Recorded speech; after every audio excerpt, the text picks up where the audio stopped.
السلام علیکم. میرا سوال یہ ہے کہ میرے ساتھ میں آفس میں دو لڑکے کام کرتے ہیں, تو ان کا کہنا ہے کہ وہ مہدی فرقے سے تعلق رکھتے ہیں. وہ کہتے ہیں کہ مہدی علیہ السلام آ کر چلے جا چکے ہیں 450-500 سال پہلے. تو انہوں نے آپ صلی اللہ علیہ وسلم کا ایمان لے کر آئے تھے, جس کے مطابق وہ عمل کرتے ہیں. آپ صلی اللہ علیہ وسلم کی شریعت پر عمل کرتے ہیں, پر نماز جماعت سے نہیں پڑھتے ہیں. نماز دونوں ان کا کہنا ہے کہ مقتدی امام کا عقیدہ ملنا ضروری ہے جماعت کے لیے. تو یہ بات صحیح ہے کیا کہ مہدی علیہ السلام آ کر جا چکے ہیں عہد وسطیٰ میں؟ میں نے ایک سوال کیا کہ بہت سے لوگ یہ دعویٰ کرتے ہیں کہ مہدی علیہ السلام امام مہدی آ کر چلے گئے, اور 400-500 سال, جیسے بھائی نے سوال کیا, ان کے پاس کوئی دوست تھے ان کے جو مہدی اپنے آپ کو یا مہدی فرقے سے تعلق رکھتے ہیں, اور وہ کہتے ہیں کہ پہلے مہدی علیہ السلام پتہ نہیں 400-500 سال پہلے آگے چلے گئے, اور نماز بھی نہیں پڑھتے ان لوگوں کے پیچھے جو یہ سمجھتے کہ ابھی آنے والے ہیں. تو پہلی چیز تو دیکھیے, سب سے پہلی چیز کہ جو واضح علامتیں ہیں, اگر ان علامتوں کو لیا جائے تو اس کے مطابق عیسیٰ علیہ السلام تو پھر اب تک نہیں آئے.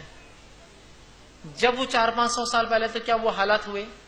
اگر ہوئے تھے تو وہ درج ہوئے. دیکھیے تاریخ, اسلامی تاریخ تو لکھی گئی, ہر دور میں لکھی گئی, تو کوئی تو اس کو روایت کرتا کہ فلاں شخص آئے. حالانکہ بہت سارے شیعہ فرقوں نے دعویٰ کیا کہ ہمارے مہدی امام مہدی آ کے چلے گئے. ٹھیک, ان کے پاس ایک عقیدہ ہے کہ ان کے 12ویں امام مہدی ہے. وہ شیعوں کے 12 ہوتے, 12ویں امام جو تھے وہ بہت چھوٹے تھے جب, تو سمرہ کی غار کے اندر ایران میں گھس گئے تھے قرآن کا ایک حصہ لے کر, جو 10 پارے تھے سنیوں سے بچانے کے لیے. قرآن 40 پارے تھا, تو انہوں نے لگا جب ختم ہو رہا تو لے کے گھس گئے, اور اب تک چھپے ہیں. تو وہ ہر سال مختلف عیدیں منا کر چٹھیاں لکھتے ہیں اور اس کو پانی میں ڈالتے تاکہ ندیاں سمندر میں جاتی ہے تو کہیں نہ کہیں ان تک بات پہنچ جائیں گی کہ آ کے نکلیے اور ہماری مدد کیجیے. اور ان کے عقیدے کے مطابق وہ آ کر جو سنیوں کو قتل کر دیں گے, پورے جو غیر ایمان والے ان کے علاوہ مومن نہیں ہیں ان کو قتل کریں گے اور فلاں. تو دیکھیے یہ سب بے بنیاد دعوے ہیں. تو اگر شیعوں کا بھی دعویٰ ہے تو ثابت نہیں کر پا آج تک, وہ یہاں پھنس گئے کہ یہ نام فلاں ہے. تو اگر وہ شخص ایسا دعویٰ کر رہے ہیں تو ایک تو وہ دعویٰ درست نہیں. یاد رکھیے اہل سنت والجماعت کے مین اسٹریم مسلمانوں نے کبھی اس کو قبول نہیں کیا کہ مہدی آ کر گئے. یاد رکھیے وہ جب ہوں گا بہت واضح علامتیں ہوں گی. رہا معاملہ ان کا نماز نہیں پڑھنا کسی امام کے پیچھے جو ان کے عقیدے پر نہیں ہے, یہ ان کا ذاتی مسئلہ ہے. اگر وہ سمجھتے ہیں کہ نہیں میں ہم کو نہیں پڑھنا کسی, ان کا ذاتی مسئلہ ہے. لیکن بہرحال اگر وہ اپنے اس عقیدے میں اشد نہیں ہے تو یاد رکھیے وہ فرقہ نہیں ہے. مہدوی جو ہوتے ہیں یہ فرقہ نہیں ہے, صرف اس سے ہٹ کر کہ یہ اگر اشد ہے اپنے اس عقیدے میں, اگر لینیٹ نہیں وہ کہہ رہے آئے گئے, تو اس معاملے میں نے کہا ٹھیک ہے اتنا تو ہو سکتا ہے کہ اجازت دی جائے کہ لوگ اختلاف کرے کب آئے اور کب نہیں آئے. اس لیے کہ تابعین کے دور میں بھی عمر بن عبدالعزیز رحمۃ اللہ علیہ جب وہ بھی لوگوں کو خوب دیتے عدل و انصاف کیا, تو بہت سے لوگوں نے پوچھنا شروع کیا کہ عمر بن عبدالعزیز مہدی؟ تو لوگوں نے کہا نہیں, جب وہاں اہل علم نے کہا نہیں یہ نہیں ہے وہ, بلکہ صحابہ سے میں کچھ لوگ زندہ تھے کہا یہ نہیں ہے.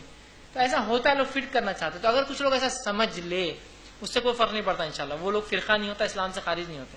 لیکن جو اپنے عقیدے میں اشد ہے اور پھر اس کی خلاف ورزی میں یہ بھی کہتے ہیں عیسیٰ علیہ السلام بھی آ کر چلے گا, ایسے بہت سے لوگ ہیں. جیسے غلام احمد خواجہ نے یہ دعویٰ کیا, سب سے پہلے کہا کہ عیسیٰ علیہ السلام آگے چلے گئے, اور ان کی موت ہو گئی. پورا قصہ ہے کشمیر میں, ان کی خبر ہے, نیٹ پہ بہت سے ویڈیوز بھی ہے, عیسیٰ علیہ السلام کشمیر میں مدفون ہے بول کر. اس لیے گڑھا کہ پھر ثابت کر سکتا ہے کہ وہ جو ہے اس کے بعد جو فلاں فلاں اس طرح کی باتیں. یاد رکھیے تو بہرحال اگر وہ اشد نہیں اپنے عقیدے میں تو بہرحال وہ نہیں ہوتے. تھوڑا بہت اس طرح کا معاملہ کسی چیز میں شدت, کیسے کچھ لوگ ہوتے ہیں نا علامت قیامت اتنے متشدد ہو جاتے کہ بس. ایک صاحب ایک بار علامت قیامت عنوان بہت سال پہلے IRC میں جب درس ہوتا تب لیا تھا, تو ایک صاحب میرے پاس آئے, اچھی بلڈ تھی ان کی, آگے کہنے لگے یاجوج اور ماجوج آج نکل جانا. بس یہ حالت اس کے لیے ہے. بولے جوش میں آ گئے تھے نا, آدمی ایسا جوش میں آیا تھا, اور کچھ بھی جیسا اس کا ایسا خیال ہوتا ہے کہ آج کاش امام مہدی آ جائے تو میں اس فوج میں رہوں گا, ہے نا, سوچتا ہے نا. تو ایسا ہوتا ہے, ایسے لوگ اسلام سے خارج نہیں ہوتے, اشد ہو جاتے, کبھی بہت متشدد ہو جاتے کہ نہیں فلاں ہے, خلافت ضروری ہے, خلافت قائم ہوں گی تو امام مہدی آئیں گے, اس لیے کہ چھپے ہوئے. ویسے بھی عقیدہ کچھ لوگوں کا کہ خلافت قائم کرو تو وہ نکلیں گے نا. یہ فطری چیز ہے, یہ آئیں گی جائیں گی اور تب رہیں گی, لیکن جب یہ ظاہر ہوں گے. اگر اشد نہیں ہے اور اہل سنت والجماعت کے عقیدے میں کوئی مسئلہ نہیں ان کے, تو پھر مسئلہ نہیں صرف ان کی یہ بول